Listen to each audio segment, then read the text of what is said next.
sebuah kisah yang dirajut dari benang-benang cinta, dihiasi dengan permata janji, dan dibalut oleh hangatnya kebersamaan. Di tanah ini, suku Oranji lemah namun penuh kasih, hidup dengan kebersamaan, serta saling menolong. Di bawah naungan pohon rindang yang daunnya tak pernah gugur, Oranji membangun kehidupan mereka dengan tawa dan kebersamaan.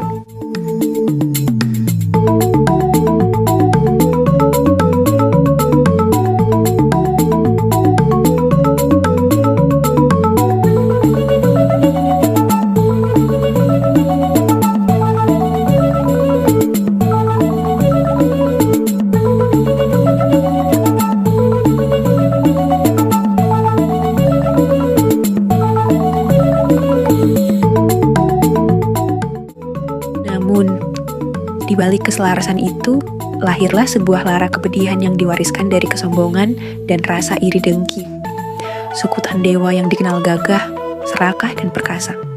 Mereka menganggap diri mereka lebih unggul dari suku lain, dan kekuasaan serta kekayaan adalah satu-satunya tujuan mereka, yang melahirkan perpecahan mendalam di kemudian penantian. Suatu ketika, beberapa orang-orang dari suku Tandewa mendengar keramaian yang dihasilkan oleh canda tawa suku Oranji. Orang-orang dari suku Tandewa merasa kesal dan iri akibat melihat kebersamaan dari suku Oranji. Mereka yang merasa tertantang akhirnya bergegas untuk menghampiri.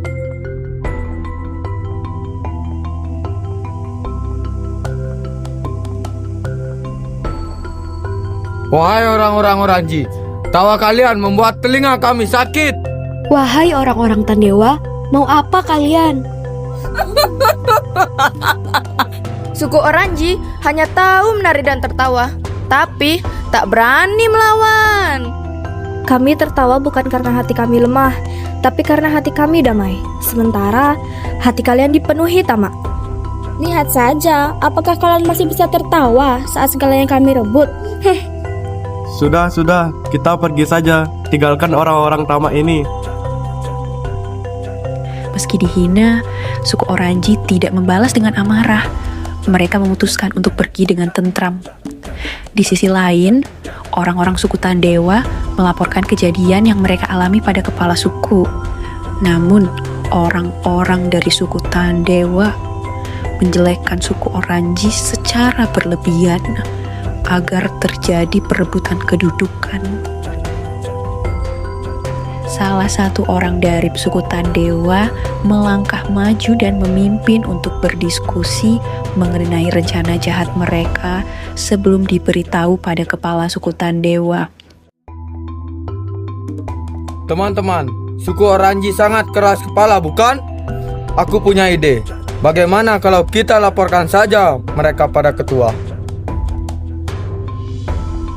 Mendengar suara keramaian yang dihasilkan, akhirnya kepala suku Tandewa bergegas untuk menghampiri.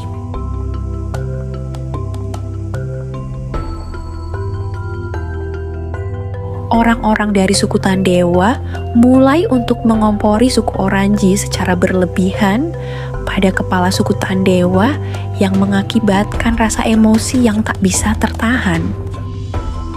Dasar orang-orang Oranji, jangan berpikir kalian bisa bebas dari tertawa di tanah ini. Kekuatan kami jauh lebih besar, dan kamilah yang akan berhak berkuasa. Betul, tetua. Langsung saja kita kirimkan surat untuk menyatakan perebutan kedudukan.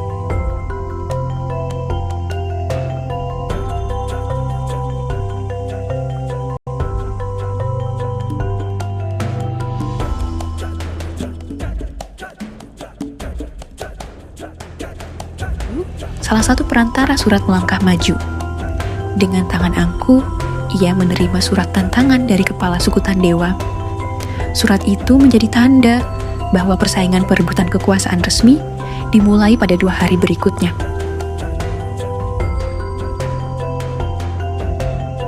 Tibalah hari di mana perebutan kedudukan tahta itu. Suku Tandewa dengan angkuhnya mendominasi suku Oranji. Perebutan kekuasaan itu terasa sangat mencekam dengan atmosfer yang terus memanas.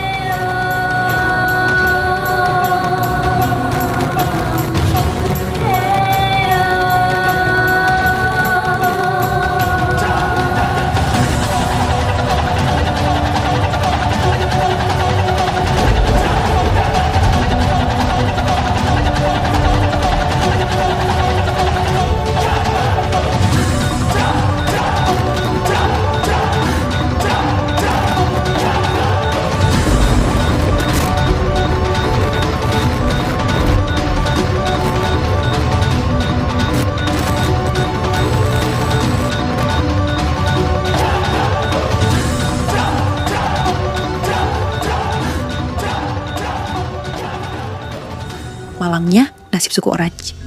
Ternyata isi surat yang diberikan Tandewa berisi ancaman yang kejam. Di dalamnya tertulis, bila Oranji kalah dalam peperangan, maka seluruh suku mereka akan diperbudak oleh Tandewa. Kami menantang Oranji dalam perebutan kekuasaan. Ingat, kekalahan berarti kehormatan hilang dan kalian semua akan menjadi budak Tandewa. Kini, setelah tembak-tombak bertemu dan suara perang meredah, Oranji harus menerima kenyataan pahit. Mereka kalah dan sesuai isi surat itu, kebebasan mereka direnggut, tawa mereka dirampas, dan mulai saat itu, suku Oranji hidup di bawah bayang-bayang Tandewa.